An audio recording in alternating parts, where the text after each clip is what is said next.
In a world full of bad news, this podcast is a source of good news, real talk, and real inspiration. On this show, you'll hear stories of growth, legacy, and entrepreneurship. Everyday people who overcome real challenges to build something meaningful. My name is Stephen Padernacht, third generation Bronx born and raised in the real estate game. This is the Padernacht Podcast, brick by brick. Today's guest is someone who has spent his life studying the human body, not just how it moves, but how it remembers. Jimmy Riley is a healer, a body worker, and a fifth-degree black belt born and raised in Westchester County.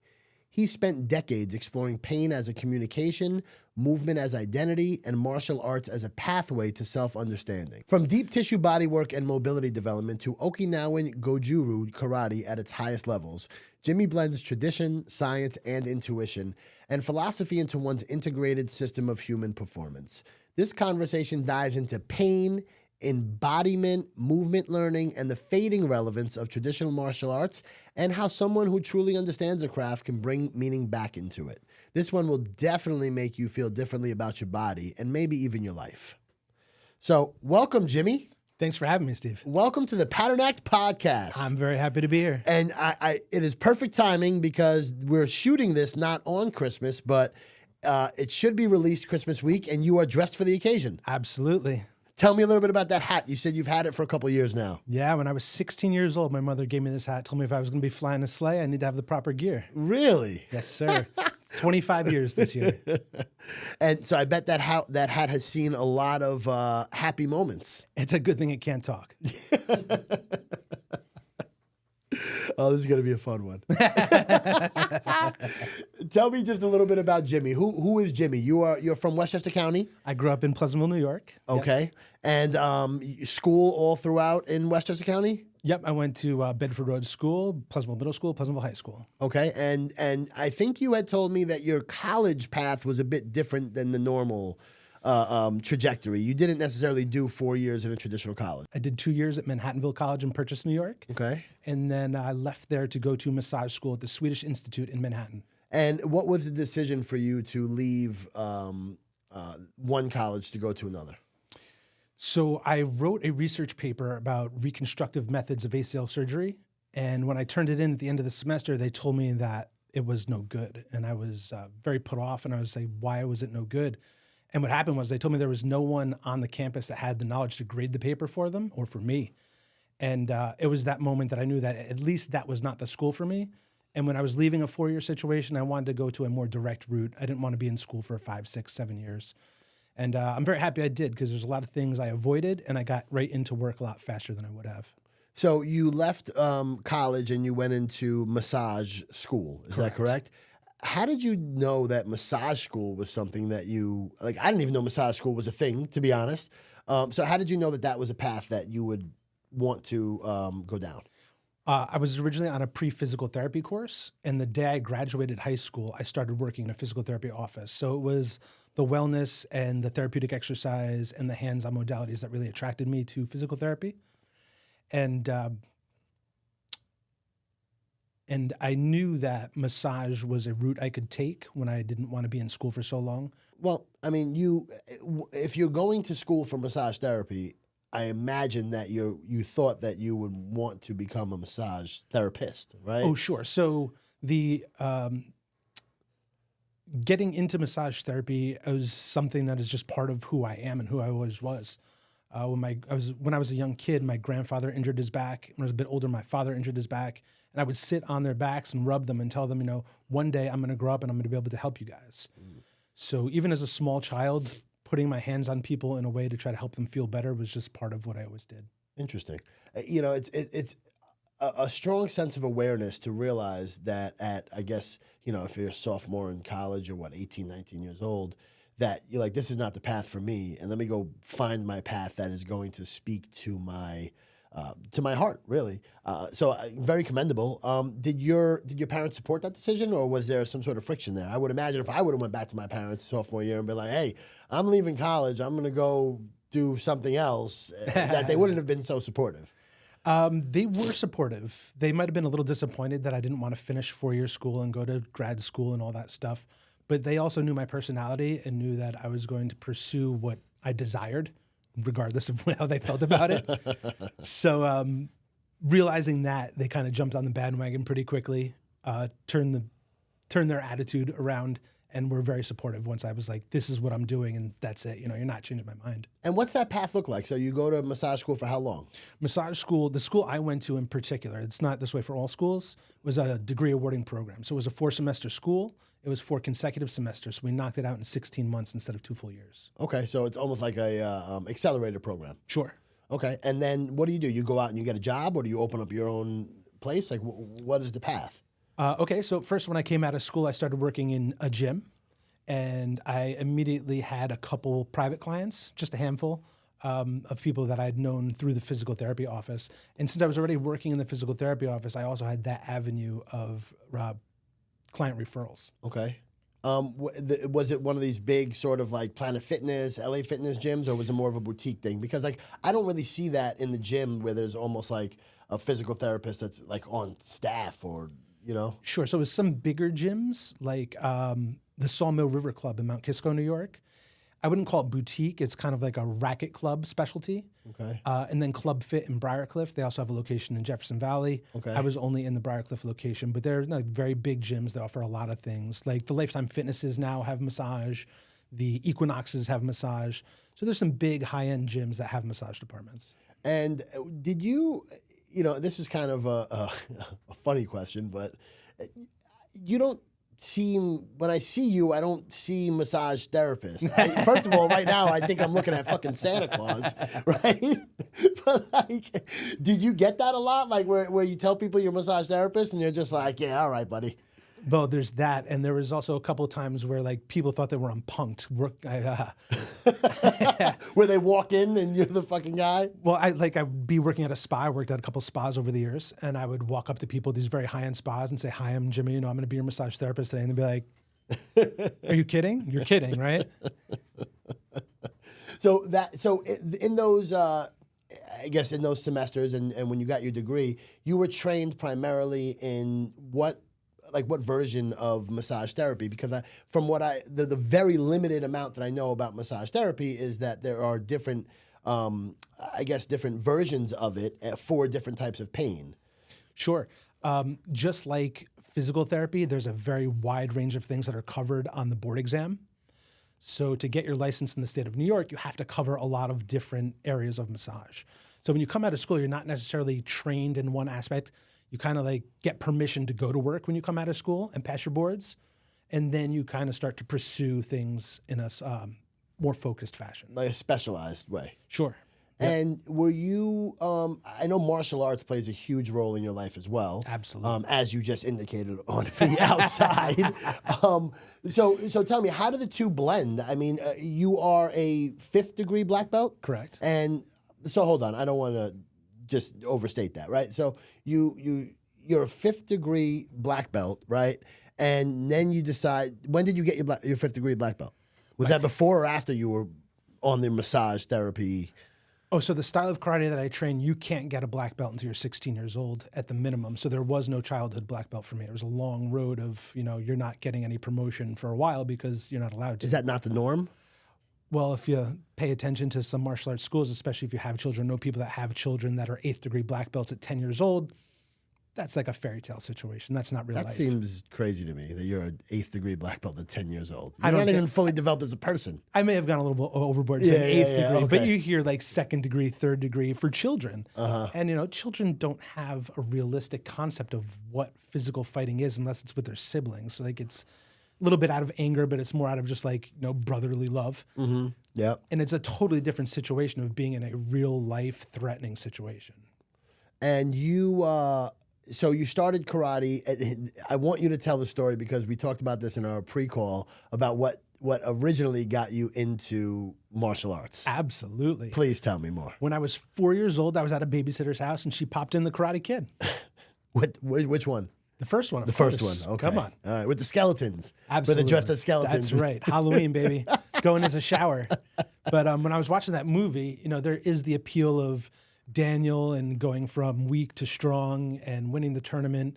But that wasn't what really caught my attention. What caught my attention was Mr. Miyagi and how meticulous he was and detail-oriented he was, and his ability to go from 0 to 100 to 0 and kind of like nothing ever happened. And that was very intriguing to me, that you can take yourself on such an escalation and de-escalation so quickly.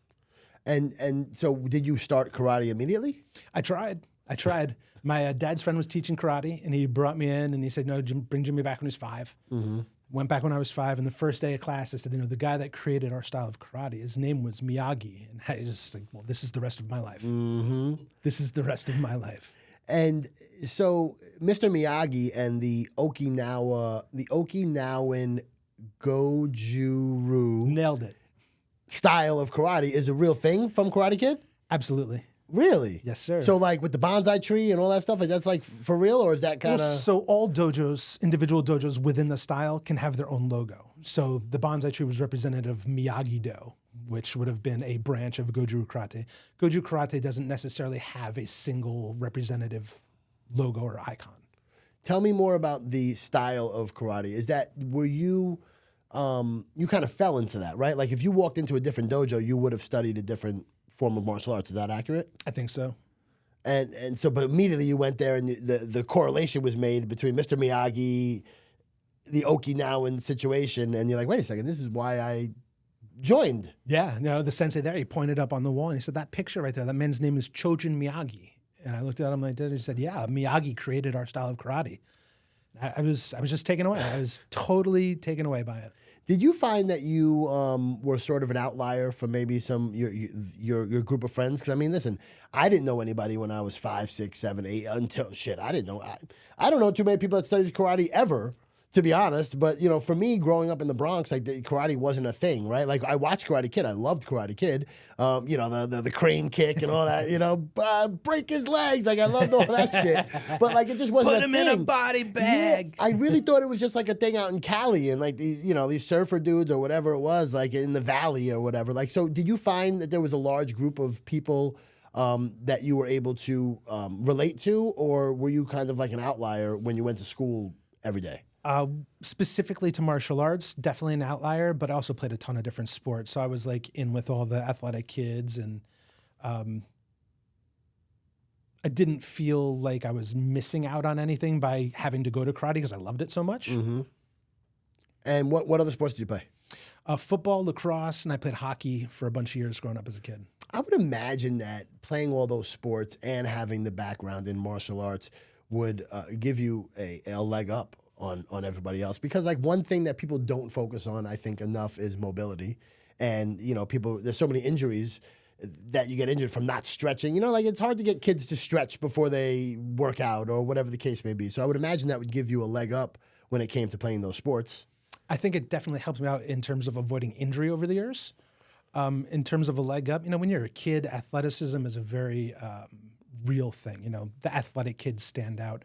My biggest leg up is that until everybody hit puberty, I was a head taller and 40 pounds heavier than everybody, and not like the uncoordinated, goofy kid. I had the coordination to go along with it. What position you played in football? Line. I played every position on the line over the years. O-line, D-line? Both ways. Both Let's ways. go. Yeah. Kicker also. Yeah, so like think about it, right? Kicker too. Wow. Yes, sir. But think about it, right? Like they talk about a big guy with good hands and good feet. Like I would imagine that you were probably pretty good on the line. So where I grew up, Pleasantville football is known as a wing tee, run it down the middle 50 times a game football team. So like the really agile footwork of dropping back into pass protection and stuff like that. Unfortunately, I didn't really get to exercise that too much, but being used to contact definitely helped in terms of putting your head down and bulling straight through people. Yeah, it's you always see it, right? Like you get a big guy who's like whatever, a big 300-400 pound lineman, but they can't move. And, as opposed to the guy that they say he moves like a swan, right? Like I watched, I don't know if you've seen Ballers. You ever see Ballers? No. So Ballers is a show that was on HBO that The Rock was in, and he had this guy on the show, and his name was I think it was Charles something, but they call him the Swan. Because he was this big guy, big O lineman, or maybe D lineman, I don't remember. But they said that the way he moved was just so graceful and smooth. Yeah, so that's cool, man. That's really cool. And in college, you did you stop playing all the sports and you just stuck with martial arts? Is that how the trajectory went? Well, so over the years, being an athletic child and being on travel teams and stuff like that, I was in and out of karate. Karate kind of like filled my time when I wasn't in season. And when I was in season, I was able to get there. I went. So I wasn't in there, religiously multiple times a week my entire life. There were times where I was detached from being in dojo training. Mm-hmm. And then when I went into college, I played lacrosse. Oh, lacrosse. Oh, lacrosse is a tough sport. Lacrosse is fantastic. Lacrosse is a tough sport. It's like hockey on a field and you're allowed to hit people with your stick. Yeah, I've never played lacrosse, but like tough shit. Like that's not like that and rugby, I feel like get overlooked as to how difficult they are. Also, listen, you're running around with this stupid, with this thing, and you're throwing the friggin' ball. Like, you have to have good hand-eye coordination for that. Definitely do. But like anything else, with a million reps, it just becomes second nature. Yeah, I hear you. And all right, so martial arts. When did you get your first black belt? I got my first degree black belt when I got my first degree black belt in 2016. Okay. And how do you go from 1 degree to the second to the third? And I think you said you're a 5th degree black belt, right? Correct. Unfortunately, especially in this country where karate is a business, it's usually more based on time than the amount that you approve after you become a black. Improve. It's more based on the amount of time that you put in than it is based on improving. Really? Yeah. So between first and second degree black belt, you have to wait 1 year. Between second and third, you got to wait 2 years. Third and fourth, 3 years. Fourth and fifth, 4 years. So you can see. Yeah, but how do they clock that? Like, how do you qualify for a second degree black belt? When you say time, okay, you got to wait a year, but like, do you have to pass some sort of exam, test, or like, how do you? And again, just like the logos for each individual dojo, it's different for each individual dojo, unfortunately. Really, and that kind of like that just begs the question of like martial arts as a whole, the traditional martial arts, at least here in the States, right? Like, that seems off.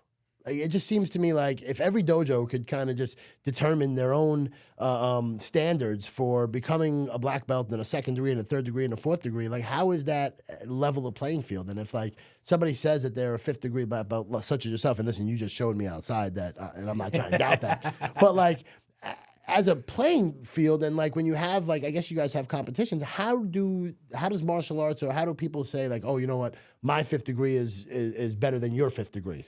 So that's very interesting and a great question, because that brings up a couple different things. It brings up the difference between sport karate, which is like tournament karate.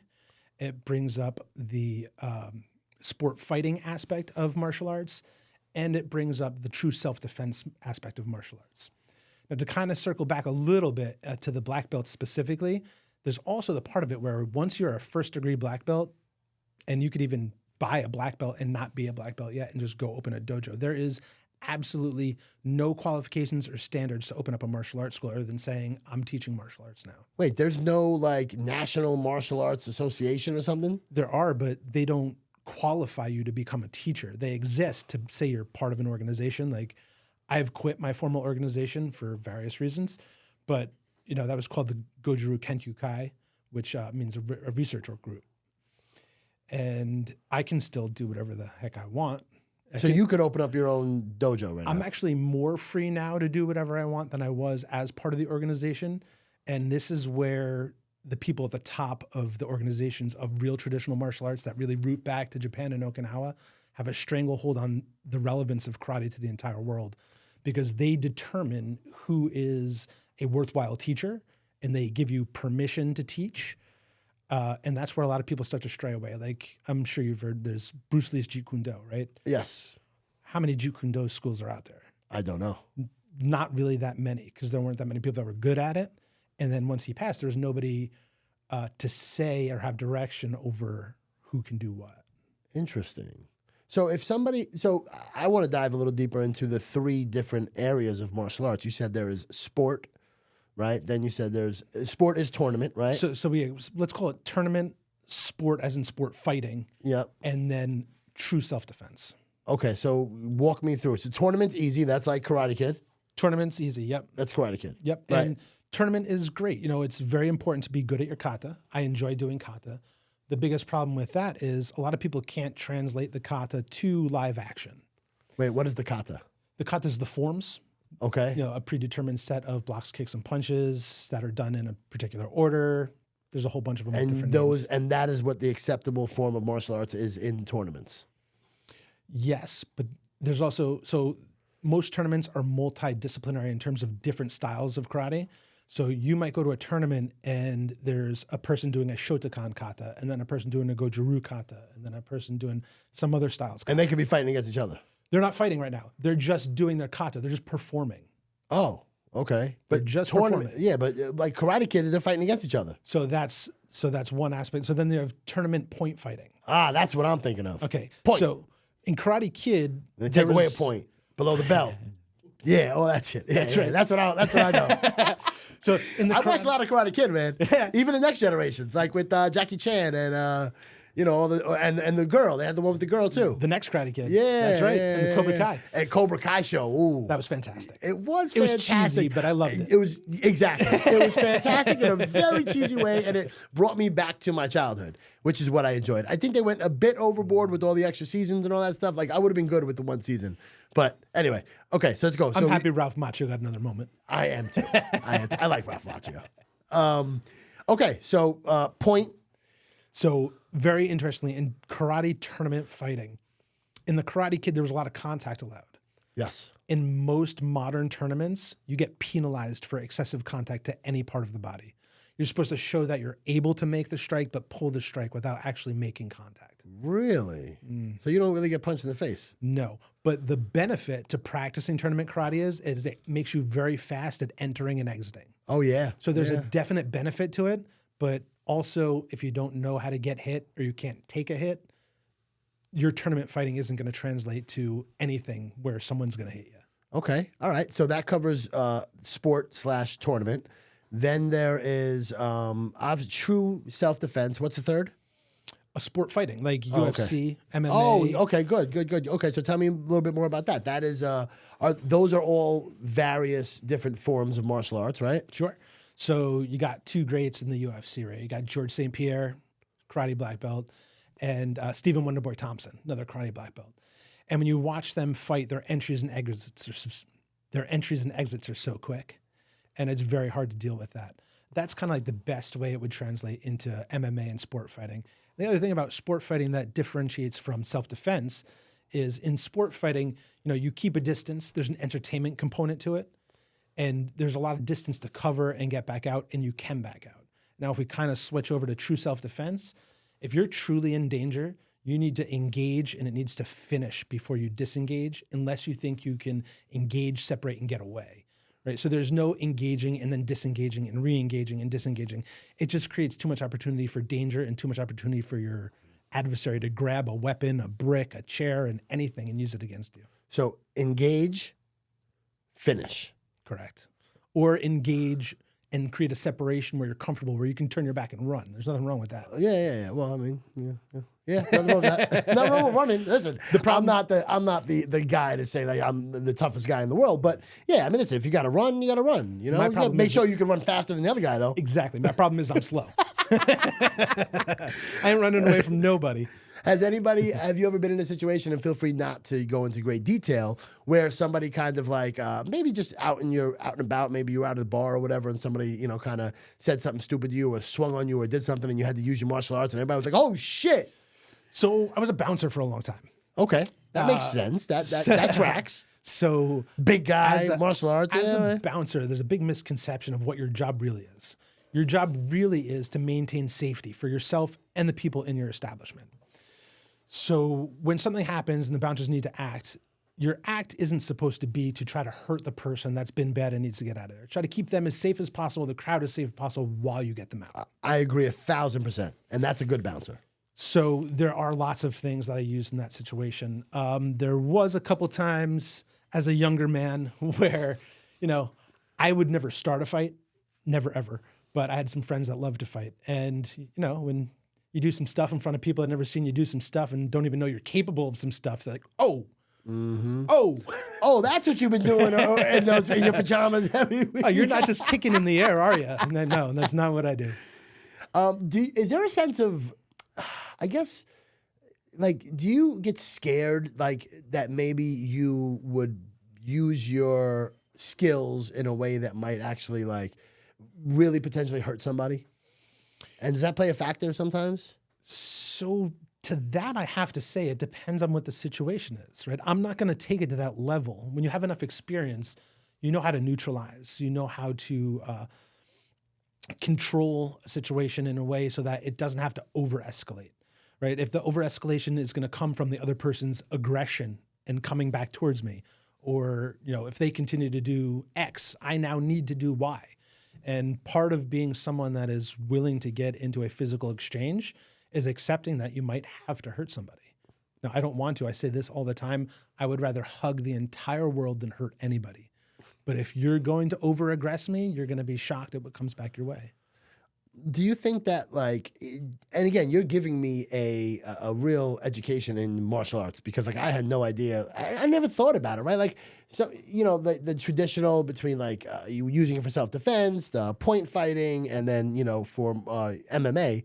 But do you feel that like traditional karate is kind of becoming irrelevant? I mean, based on all of the things that you told me where there's no real point system or governing body, it sounds pretty irrelevant to me. Like, just go find a dojo, learn how to fuck somebody up, and, do it in a way that you respecting the art, Yeah, for sure. And there are governing bodies. But like I said, I was part of an organization for a long time, and I just decided to quit. Now, that doesn't change my ability. It doesn't change my ability to teach. It doesn't change anything as far as me as a karate practitioner and teacher. But what it does do is it means that technically I'm not supposed to be able to advance through the ranks anymore. And so when I quit the organization, I told my direct teacher, I said, look, I would like to be promoted to 5th degree when it's right, but that'll be my last promotion. And I've made that decision. You can take it up to 10th degree. The biggest problem for me is I train with people that are 8th, 9th degree black belts, and they don't have half the education that I have in my particular niche, which is applying those katas and forms to hand combat. So you get a lot of like wishy-washy bullshit, if I'm going to be honest, where people say, you see me do this move and it's a block and a punch. Well, movement is a lot more complex, and so is a physical exchange. So it's not necessarily always a block and a punch that you're going to use as the same pattern of movement that looks like a block and a punch. So you would say that it is basically becoming irrelevant? Absolutely. Unfortunately, because there's not enough people that know how to apply it. I read somewhere online that and just in my vast research on the topic, that somebody had said that most dojos aren't really teaching self-defense, they're teaching choreography.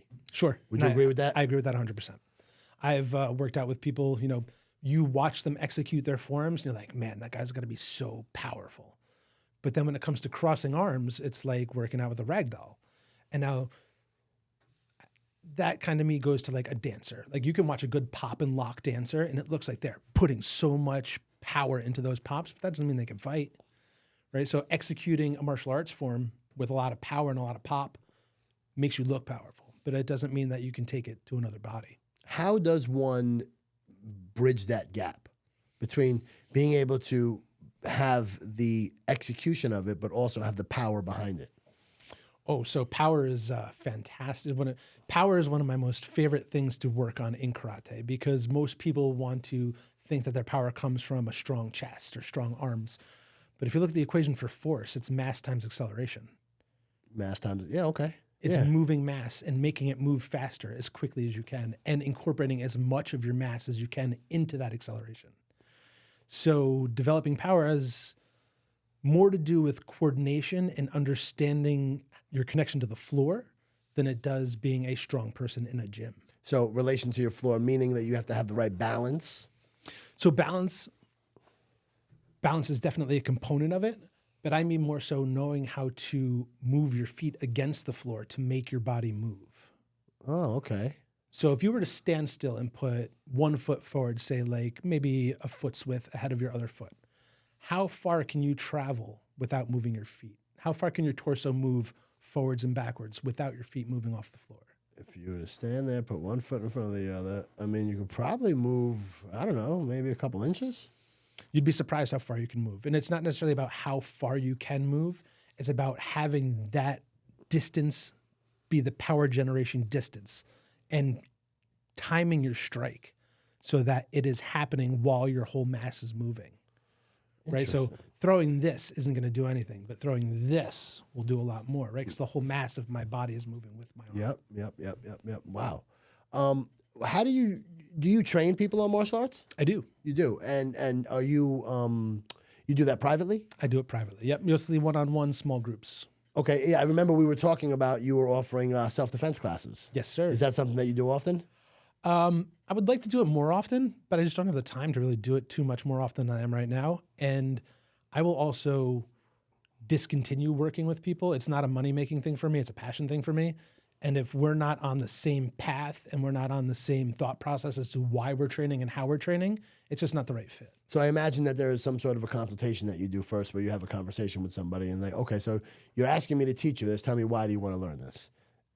And you make sure that you guys are aligned in that aspect. There's a bit of that, but everybody says they want to learn how to protect themselves. They want to learn how to fight until they realize what it entails. It entails, 10,000 reps of not fighting each other, but bumping for sure, moving in a way that is scary until you get comfortable with it. I mean, the first time you throw a full speed punch at someone's face, even if you're at a distance that you're not going to hit them, right? People always jump back. They get terrified. Mm-hmm. You do that enough times, and all of a sudden that fist starts to slow down. It starts to look slow motion. You're able to put your blocks and your techniques in the right positions to avoid it. Do you think that blocking and or defense is as important as a good offense? So like we did outside, right? When your punch came at me, I kind of just deflected it and let the momentum of your arm feed it into my next hand so I could feed you right into that arm lock, right? Yeah. So that would be flowing your offense through my reception, right? So in karate, it's called uke. And uke does not mean block. It means receive. Okay. So I don't like to think of blocking strikes. I like to think of receiving the energy and the momentum of your strike and try to make it continue further than you want it to. And now I can use all of your momentum against you.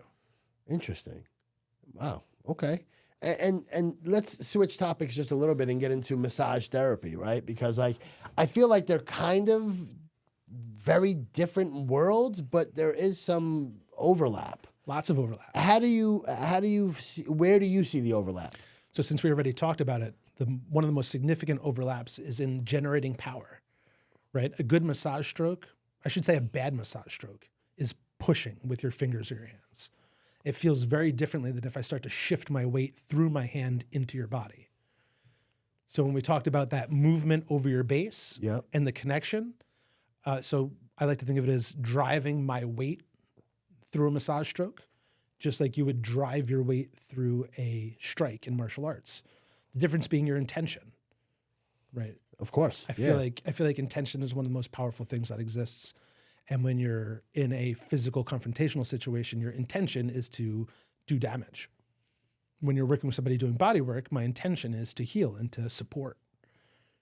But yet you're still using your force on another person's body. Correct. It's just in the same exact way. Yeah. Other than the intention. The physical part is almost the same, except there's not the dynamic of impact. And you, I'm just thinking about this now as you're saying it, and it's there's a lot of things going through my mind. But from a massage therapist standpoint, if somebody came to you and said, "Hey, I'm having some real pain in my shoulder," how would you diagnose that, and what would be your method of trying to help that person? Sure. So I can't make a diagnosis.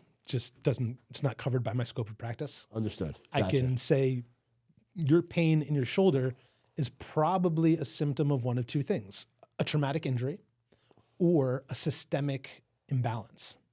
Okay, systemic imbalance. All right.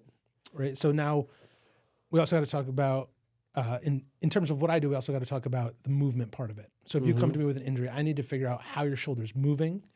And so I go through a rigorous movement assessment with people. Most people don't like it because it's slow, it's long, it's repetitive movements, but in different positions. Right. So if I ask you sitting here to roll your shoulder, right, you can roll your shoulder. It's really easy. Yeah. But if I put you on all fours where there's a block and your body is connected to the floor now through your hands and ask you to roll your shoulders, most people can't do it.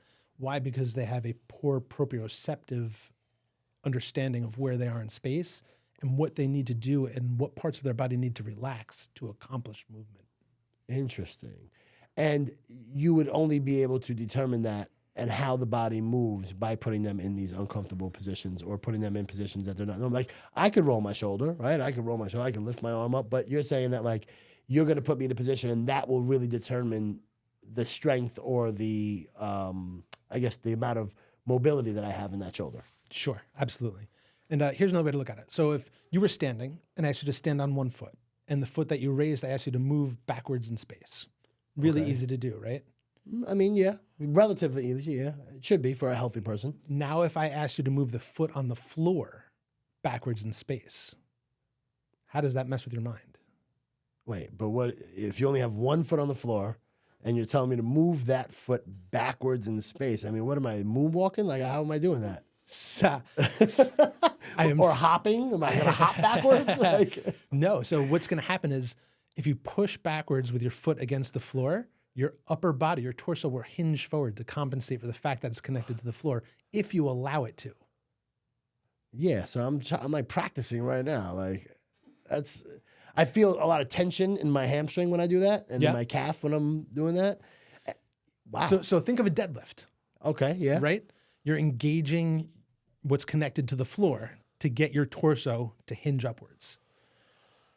Yeah. All right. That makes perfect sense. So if you're to do it on one leg, very easy to do with the free leg that you're not standing on. Mm-hmm. Most people, when you ask them to do it with the leg that they are standing on, do exactly what you did. Like, that's not possible. What are you talking about, crazy guy? But then you ask them to bend over and do a single leg deadlift. Boom. And the only way to do a single leg deadlift is to press backwards against the floor. And when you start to connect those pieces and understand how the body works in such a way, you can realize how it applies to all the joints in all different positions. Do you find yourself almost like rewriting people's patterns of movements? And how do you balance like forcing somebody, almost like forcing their body in a negative way versus being, hey, this is part of the healing? So it's definitely rewriting their patterns of movement. So let me ask you this. How did you learn how to move? How did I learn how to move? I mean, I just I couldn't even tell you. I mean, however I started walking and talk, like throughout life, I don't know. We mimic those that we think are ahead of us in a certain thing. And we kind of do that in all aspects of life, right? Like you're in the real estate business, the guys that come in underneath you, they want to mimic what you did to get to where you are. So when we're kids, when we're learning how to move, we want to mimic the people that we think are better than us at what we're doing. Okay. And that's more or less how we learn how to move. We don't ever get an education on how the body works, how the body moves, and the different ways that you're able to accomplish the same movements. And okay, so, but when you're rewriting somebody's movements, when they come to you as a client and say, hey, I'm having this issue, and how do you get them to understand that there is going to be some of that pain to get to the I guess the pleasure part of it, where you won't be in pain? So there doesn't have to be any physical pain associated with it, right? I like to move very slowly with people. I tell people, you do this until you can do it comfortably. Then we're going to add some resistance, or then we're going to add the next level. Then so you're scaling, essentially. Of course, everything can be scaled. So the way I like to teach movement is I don't want you to see me as your primary and only way of fitness. I want it to be a complement to what you love doing.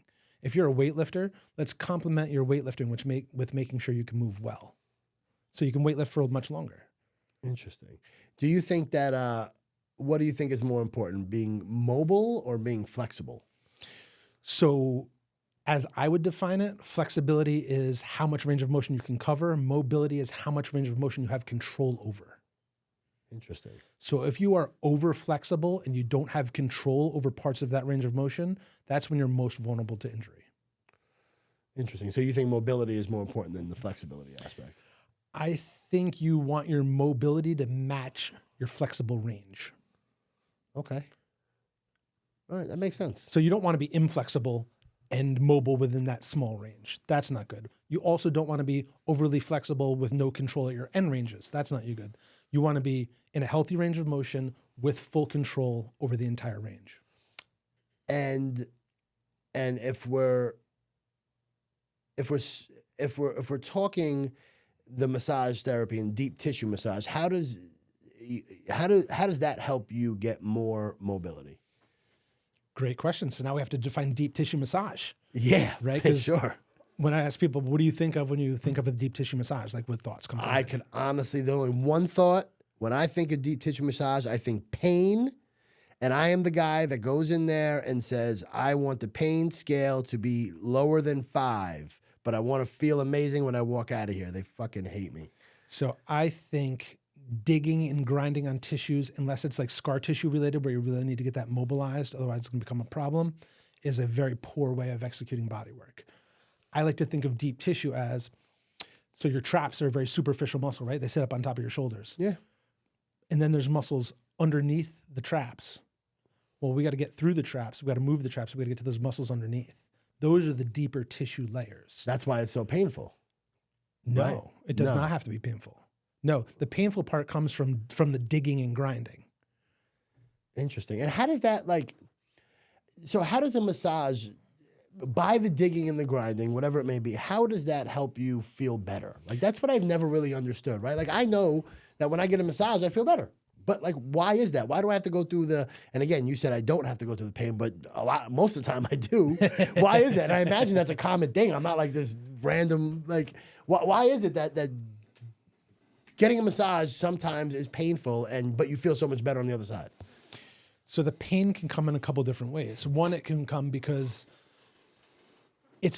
the techniques are being delivered in a way that come on too quickly, or that kind of make you react and right? Where you want to tense up and protect yourself. Mm-hmm. You want to overprotect the area.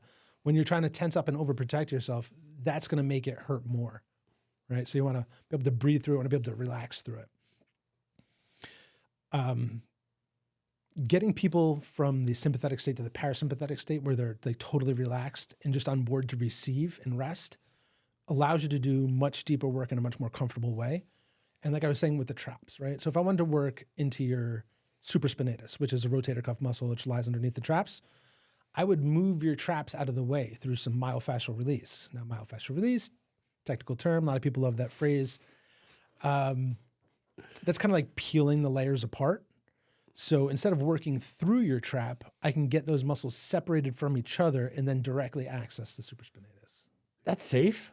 Yeah, it's safer than digging through the trap. The digging through the trap is what creates the bruising and the over soreness the next day. But if I can melt it in a slower, gradual way and move it, now I have access directly to the tissue that I'm looking for. So essentially what you're saying is that you're not looking to force your way into the body. You're kind of earning finessing the way in. Listen, I don't even know. When I think of a muscle, I think of like a chicken cutlet. Right? So here's a really fun one. Right? So if I'm massaging, I'm not really good with the abstract, right? But if I'm thinking of a muscle, I'm thinking of a chicken cutlet. So you're saying that if you're working on a trap, how the hell do you move the trap out of the way? Like, you're talking about it as if I don't get it. Oh man, it's hard. This is a hard one to put into words. It's very easy to show. Okay. So if I were to put my hand over the top of your trap, right? Okay. And just I'm behind you and pull consistently towards me, right? So now the underside of the trap, which exists, most people only think of the outside surface of their muscles. The underside is going to start to separate from what lies beneath it because I'm only pulling the trap. Now, once I've created enough space, I can sneak my fingers under the trap to the next layer. What the fuck? And then your trap just goes right back to normal after that? Nothing ever happens to your trap. It just disconnects from what it's been stuck to. That sounds scary. Disconnects. I'm thinking disconnect sounds scary. So you got to think of here, right? Connected to the table. Yeah. Not connected to the table. No damage. Oh, okay. Right? Yeah, so it's layers. It's just things layered on top of each other. Understood. And this is what you learned in the massage school. You kind of touch on it in massage school, but as you practice for 20 plus years, it's one of those things. Yeah, you get more and more into the finesse of it. Yeah. Did you have a mentor in massage therapy that kind of helped you figure out how to finesse these things and kind of pointers along the way? So I had a mentor in the PT world. The first guy I worked for was a family friend. I worked for him for 11 years. And when I started working with him, he had just opened a private practice. He was seeing one patient every hour to every 2 hours. And he would patiently and out of the kindness of his heart explain every detail of everything he was doing because the time existed to do it. As I grew as a professional helping him and he grew as a businessman and his business flourished, That obviously went away, but it was like a solid year of education that could never be replaced. Now, that was more specific to physical therapy and helping people recover from injury. In terms of the massage stuff, I kind of found it all on my own. Interesting. And do you find that there is, like, you had mentioned before something that I wanted to touch back on, that basically, massage and martial arts are getting your body to do something, but one has a different result than the other.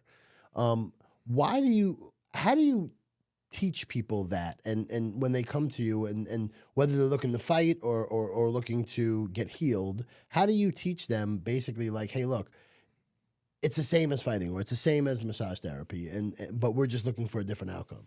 Well, I'm not teaching people to do what I do. Interesting. So I never even breached that with them because there's no reason to. They just want to lay down and feel better. Very true. They're not like, so explain to me exactly how you did that and how that correlates to your martial arts. I guess because my brain always wants to learn. Like, I'm always like, oh, well, how the hell do you. You come get on the table and you won't want to learn anything about what I did. You just want to know how good you feel and how you do it again. Tell me about your business. So your business is holistic healing, correct? Correct. So what exactly does that mean? Can you just expound a bit on that? So holistic healing is a term that's thrown around a lot. To me, it means healing through effort is really what it means to me. Healing through effort and consistent practices. Okay. And so put that into layman's terms, right? So your business is holistic healing. So we're stepping outside of the traditional sort of physical therapy, massage therapy. And what do you do differently? Correct. Okay. So when you go to physical therapy, chiropractors, they're kind of limited on what they're going to do for you by the insurance industries, right? They got to make sure they're going to get reimbursed for what they're going to do. They're not going to do a timely treatment that they're not going to get paid for. When someone comes to me, it's a pay practice. You pay me, you get my time, and I can look at you in an entirely different way. I don't have to worry about what the insurance industry thinks. I don't have to worry about reimbursement. You already gave it to me. So I can look at your body as a full system as opposed to an injury. Let's look back to the shoulder thing, right?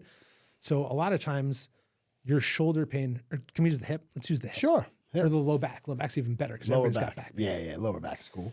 Right, Because I was in a car accident about like a year and a half ago, and I still suffer from lower back pain. Okay, great. So you have lower back pain. You had a traumatic injury. So we kind of know what set it off. Mm-hmm. Someone else, lower back pain, doesn't know what happened. It just started happening over time. They go to physical therapy. They have a script. Their script says, here's your diagnosis. Now, they're only allowed to treat and bill for that diagnosis. So if you have a weak ankle that you sprained 10 years ago that over the years has been contributing up your kinetic chain and presenting in your lower back, that's never going to be addressed. That's why I put people through that rigorous movement assessment, because I'll know if it's your ankle affecting your back and your hips immediately. Really? Can you give me just a breakdown of that sort of, I know you had mentioned that you put somebody on all fours, but how long does that movement assessment go for? Is that like the first visit or? So not everybody does it, right? I Really? don't make people do it. Some people don't want to do it. They're just like, it hurts me right here, fix it. Yeah. And then I have to kind of be intuitive. And if they're only working with me with body work and not with the movement part of it, then I'm limited to what I can feel. Explain that to me, body work and movement. So body work is me working on your body with my hands. Yep. Movement is fitness, is exercise, is mobility work, is Gotcha. the things you're going to do and I'm going to teach you. Body work is things I'm going to do. So your clients, give me an example of your typical, I don't want to say typical because every client obviously is very unique, but give me an example of somebody, a reoccurring sort of client that comes your way. Back pain. One of the most common things to see is back pain. And that's where you got to go. You got to break them down and not physically break them down. You got to break down their how they're feeling, what's presenting. If they don't want to go through the movement assessment, I got to watch them walk as they come in and out and kind of be sneaky about how I'm picking up on details of their movement. But back pain is the ways that back pain can come on are so varied. And the experience that you have with back pain is so different for individuals that you kind of just got to be sensitive to the individual and cater to what they need. Do you find that any specific age group that you see more frequent than others? No, not for me. I would say the majority of my regular people are 40 plus. Okay. I feel like after 40 is when I started feeling all the different creaks and crevices, man. I feel like I woke up and I was 40 years old. All of a sudden, I couldn't see. My back was hurting. Everything was cracking. Like, what is it about turning 40 years old in this human body that is that your bones and your muscles are just like, nah, it's time for us to get some loving. Well, knock on wood. I practice what I preach and I can move well and I don't have aches and pains. Thank goodness. But the eye thing, it's funny you said that because just this morning I said to my wife, I need to get some cheater glasses because every now and then like everything just goes blurry on me and I can't see anything. And give me some success stories. Some clients that have come to you that have been in extreme pain or just uncomfortability, and you've been able to kind of get them back on a positive path. Sure, this is a great one. And it was when I was working in a physical therapy clinic. This woman had been through the gamut for over a year with debilitating knee and lower leg pain. And, she had her diagnosis. She was being treated. They did everything they could for her knee and lower leg. There was no signs of damage in MRIs, no signs of damage in x-rays. No one could figure out what was wrong with her leg. It ended up that she just had, she had a terrible trigger point map going down her leg. And what a trigger point is, a lot of people hear the term trigger point and they think it's any tight spot on my body. A trigger point is a chronically contracted single muscle fiber, which upon palpation or activation exhibits a twitch and or pain referral response. So what she was getting was a pain response into her lower leg from her hips. And her hips weren't being treated because they weren't on the script. So essentially, she thought her pain was in one place, but it was really coming from somewhere else. Well, her pain was in one place, but it was coming from somewhere else. Do you find that as being common? Yes. Yes, surprisingly more so than you would think. Really? That's interesting. And I guess that goes back to the age-old song of like the knee bone's connected to the hip bone. That's right. That's right. Everything is connected. Yeah. So that woman, when I started working with her, she was 3 months out from a family wedding. And she was like in tears that she wouldn't be able to get out of her seat and dance at all at the wedding. And I said, no, don't worry, I got you. We're going to get you on the dance floor. She danced 3 months later. 3 months after that, she was walking 3 miles a day, every other day. 3 months after that, it's not a quick process. So we're talking 9 months here. But 9 months later, she was back playing tennis after she'd been in treatment for over a year in the standard ways. Wow. And had she tried other things prior to coming to you? As far as I know, she had tried, all of the standard routes, doctors considering surgery, even though there was nothing apparently wrong, physical therapy, chiropractic, acupuncture.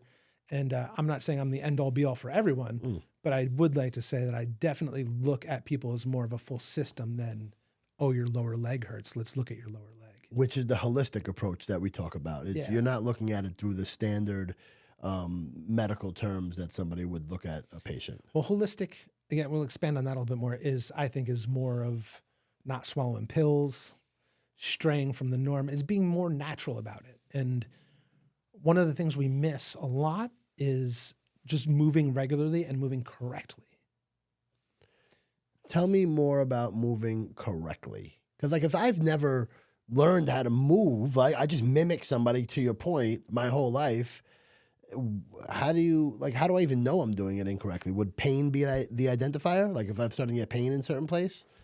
So you can walk and you don't walk wrong, but could you walk better? So It's not necessarily about doing something wrong, but you could do it, most likely could do it better. Interesting. And if I'm getting pain, let's just say like in my heel from walking a lot, and I don't get this, and I don't need to bring more pain into my life, but I'm just saying, then I would start looking to identify what it is that's causing that pain. And it might just be something maybe like a calf muscle or something that is causing the pain. It might not be that I'm walking wrong per se. And you try to diagnose that by looking at the body as a whole. Right. So something so low down the kinetic chain where we connect to the floor, the opportunity for pain to be caused from somewhere else in your body kind of goes away as you get closer to the center. Right. So if you have foot pain, since your foot is on the floor, it's one step up of the kinetic chain, right? You're right there. I wouldn't think that your foot pain is coming from your shoulder. Yeah. But if you had shoulder pain and you had really poor ankle stability and your hips were off because of that, and then your shoulder position was off because of that, now your shoulder pain could come from your foot. You know, my wife suffers from, I think, what is it? Something with an S, Sciatica? Sciatica. Sure. Yeah. So she gets like terrible back pains. How would you approach somebody who came to you with that sort of diagnosis? Sure. So a lot of sciatica, I find there's true sciatica and there's false sciatica, which feels the same, but it feels the same, but it's different in origin. True sciatica, there's something going on with the sciatic nerve. It's compressed, it's entrapped, it's pinched. And that sits in your back, right? It originates by the lower back and it goes down the leg. It feeds the entire leg. The sciatic nerve. The nerve. Okay. And then the false sciatica is kind of like the woman that I'd worked with the trigger points. So if you have loaded trigger points in your hips, it could present as sciatica-like symptoms down your entire leg. Do you, like, if you open up, you know, TikTok or any social media account and you just type in like sciatica stretches, you're going to see a million different versions of doing different stretches. Do you think what do you think of that stuff? Do you think that that's relevant or not relevant? Oh, I would probably say that I use a good portion of it, right? Anybody that's good at what they do is going to have to do different things with the person they're working with unless the first thing works perfectly. That doesn't always happen. So there needs to be a variety in how you're going to approach fixing these things. But just kind of taking it off online, you know, it could be a video with no instructions, right? Just a position like, here, this could help. Watch me do this and then try to mimic it, right? So now we're back to the mimicry game. Yeah. You're not being taught. You're just being saying, try this. And you can try it in a way that could be damaging. By causing more pain because you're not doing it correctly. Absolutely. Hence, go see a professional. That's right. Hence, go see a professional that's outside of the standard American doctor sort of patient practice. I don't want to knock those people. I don't want to knock them either. They got into it because they wanted to help people, I'm sure. Yeah. But just like police officers got into it, right, because they want justice. And then you realize along the way that this is a business and people want money. And I'm restrained in helping the people that I wanted to help by the system that I'm entrapped in. So I guess you're right. Like you have to be they're good people, doctors, right? Like most doctors are good people. They get into it for the right reasons. Hopefully they're not doing it because they want to make $500,000 a year. But I feel like the system that they're trapped in, the American system for medicine currently is just give pills, first of all. And secondly, it's like just kind of like chop shops. Remember I told you I went to, thank God now I'm with I think is a good chiropractor that actually asks me questions and actually, takes the time to sit with me. But the first place I went to was just like a chop shop. Like I walked in there and it was like, okay, first of all, I'm sitting in a room with 30, 40 other people, right? And it's like, all right, you walk in and you go to one section. It's like, okay, so you're gonna whatever that thing is to do the shoulder thing. You're gonna do this, and then all of a sudden, sit over there, and they're gonna crack your back and do this and do that, and then you go over there and they give you some bands. It's like, okay, boom, sign out, you're done. I was like, nobody even really talked to me. It was like. So let me ask you a question. When you were doing the things, we'll go particularly with the bands. So sure. Things I want to talk about. Was there anybody there correcting your form along the way while Absolutely you were doing the not. So this is where the biggest problem is. When you are in bad shape, you can't be certain that you're doing things correctly, even if you were taught to do them correctly. Right? If your pain is going to dictate where you go if there's not a constant reminder of get back in a good position. So what you could have been doing is strengthening in a poor position, which will lead to more pain. Yeah, I agree. And how about the another thing that's very common in chiropractors is the electronic stim. The stim. Yeah. What does the stim do, and does it do anything else? Can you break that down for me? So there are some really high-end machines out there that have programs on them that will help break muscle spasm, but the generic steady kind of flow of that, the way it was described to me by the PT I first worked for, is like think if you're on the highway, right, and there's like Volkswagen Beetle, Volkswagen Beetle, Volkswagen Beetle. Those are your pain signals. But then there's Ferrari, Ferrari, Ferrari, Ferrari, Ferrari. That's the stim. Now, when the Ferrari, Ferrari, Ferrari, you don't even see the Volkswagen Beetles. You just see those Ferraris flying by. So that stim does that with your pain signal. It overrides your pain signal. So it's not necessarily doing anything to fix anything, but it's overriding the pain. What's the point of that? You feel a little bit better. It's just pain management. There's no root fix. I agree. That's my problem with the medical field and the also, insurance. Guess what? What? It's a billable modality. Oh yeah, for sure, for sure. And then, like, man, I think. Listen, I'm not. This show is not a political show. I don't like to get into controversial topics too much. But I do feel that the modern day insurance industry is an absolute racket, and it's designed to keep us in debt. And there's no real goal to get people healthier, because if you get them healthier, they're going to then not need to pay the money to keep them in business. So as somebody who owns his own business, do you think about that, right? Like somebody comes into you and they're like, hey, I'm in pain. And you're like, okay, and you fix their pain. They're not coming back to you as a customer. That's a win for you. It's a win for them, but not necessarily for your pockets. And I think that going to people like you actually is a lot more important and helpful, as long as they have the right credentials, which it seems like you do. I haven't seen your diplomas, but I'm assuming you do. and I think that right there is why people should seek out holistic healing and different forms of healing, because you have no ulterior motive, right? Like if you heal somebody, they're not coming, like the idea is for them not to come back to you. Right. Unfortunately. Right. But a lot of people, when they go through the process, and it is a slow, long process, one, you build a relationship, and two, you build a lot of trust. And through that, you get referrals. And then also people usually tend to realize that I need this ongoing. That's what I meant by it's a long process. It takes a lot of time. And really it takes forever, right? You don't ever want to stop doing the things that are good for your body.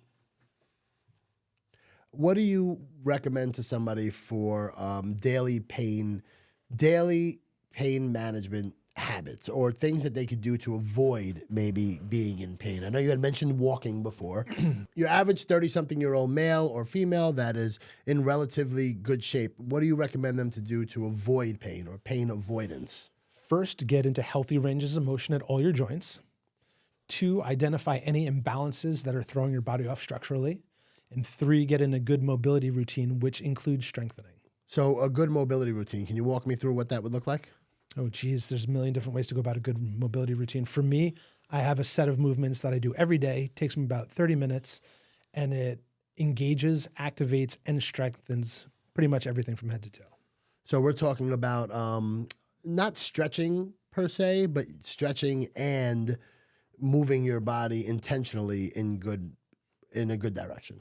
Yeah, I'm more of a believer in moving into ranges of motion and then using activation and deactivation to push that endpoint a little bit, and gently moving back and forth between the two than I am getting to an endpoint, pushing that endpoint, and trying to hold statically.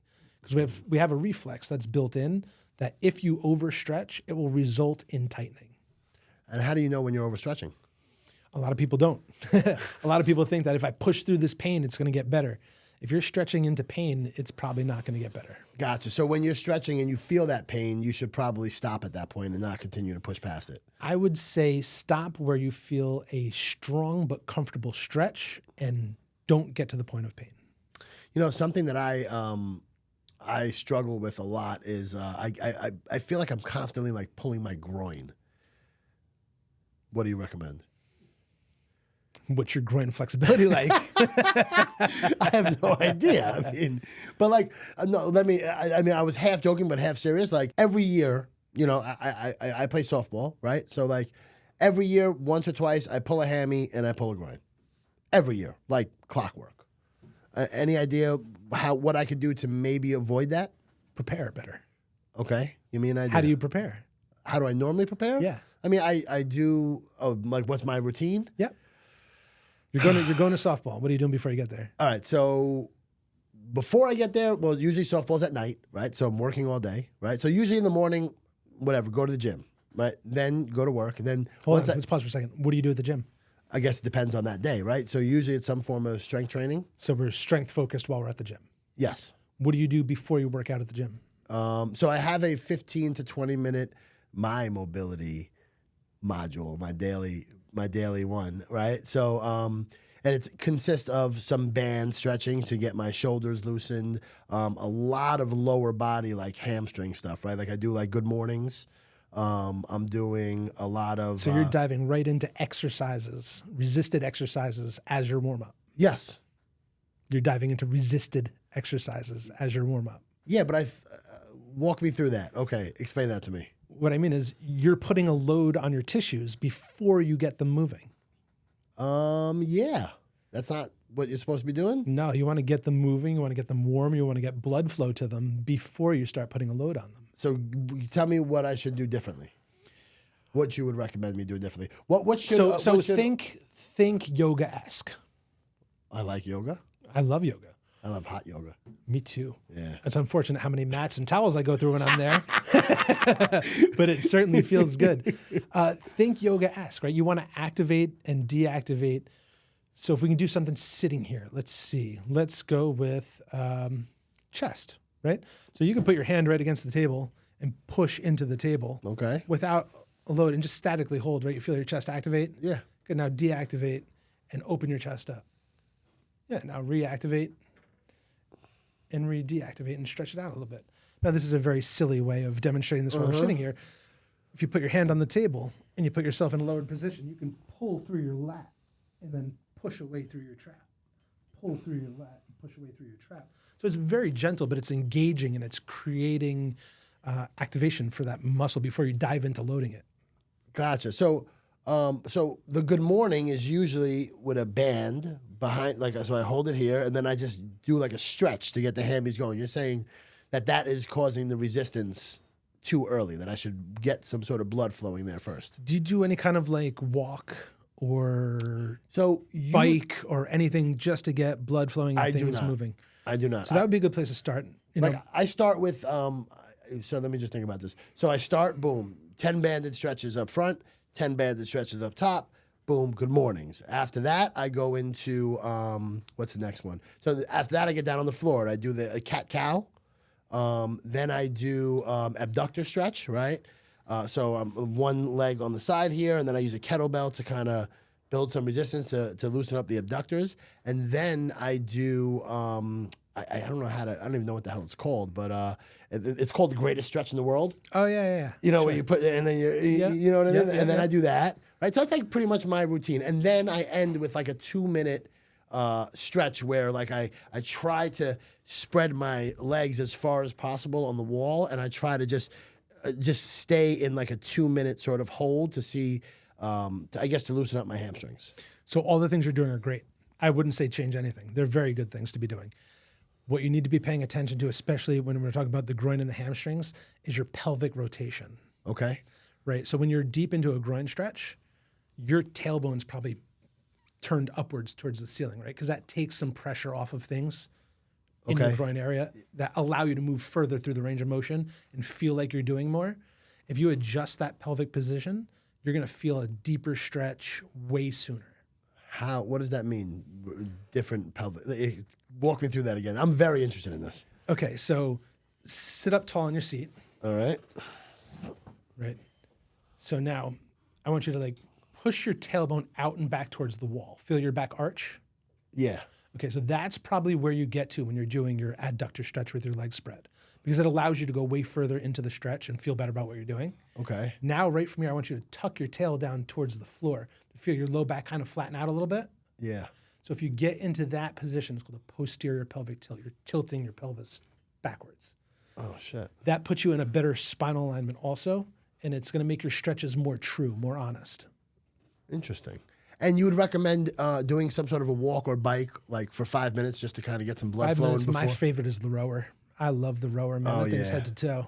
Yeah, it really is. So you're saying just do 5 minutes light to start, and then get into the stretching routine, then get into whatever strength and or workout of the day. Yeah, I mean, unless we're going to take the time for me to teach you an entire routine if you like what you do. And no, we'll do that on the next episode. Sweet.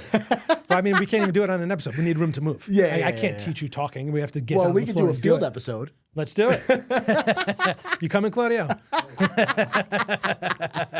You can get on the mat with us too. So I've learned a ton from you today, and I have a million more questions, but we're running out of time. Do me a favor. That is your camera right there. What I'd like you to do is just tell people how to get in touch with you, tell them why they should get in touch with you, and then just any sort of parting words. Sure. So if you're not feeling great, you deserve to feel good. The best way to get in touch with me is at Balance Holistic Healing Arts on Instagram. All right, cool. So, dude, thank you so much for joining today. I mean, this pleasure. has been a special episode. Like, Excellent. this is going to actually change my life. To be honest with you, I'm going to go and I'm going to practice this stuff, and we're going to talk, man. I really appreciate you. Yeah, we're going to get together outside of here where we can actually do some stuff. Absolutely. So everybody, this has been another episode of the Padernacht Podcast. And before we go, I want to give a special shout out to Kai Visions and Claudio. If you guys are looking for anybody to help you level up your production game, like, this is the guy to talk to. Give him a call. He's tagged in almost every one of my videos.